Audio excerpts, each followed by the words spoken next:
নমস্কার বন্ধুরা।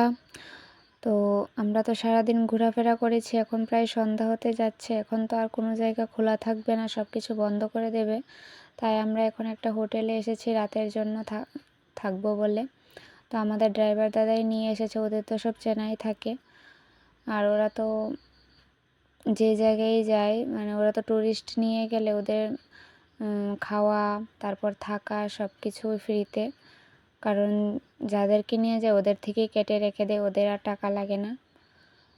তো এটা হচ্ছে একটাই ঘর, এটা 3টে রুম আছে। তো 2টো রুম সামনের দিকে। তো ওরা বলছে যে বড় ফ্যামিলি আসলে তো এখানে 2টো রুম দিয়ে দেবে, তাহলে ওদের লাভ হবে। তো আমরা তো ছোট ছোট ফ্যামিলি নিয়ে গেছি, তো আমাদেরকে পিছনের কামরাটা দিয়েছে। তো এখানে বাথরুম আছে, এখানে গিজার লাগানোও আছে, সব কিছুই পরিষ্কার। তো আমাদের রুমে 3টে বেড আছে। আর এখানে দেখুন খাবার মেনু আছে, অনেক রেট এখানে।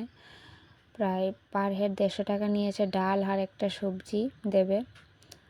তো যাই হোক, কী করা যাবে, থাকতে তো হবেই। তো কেমন লাগলো বলবেন। টাটা।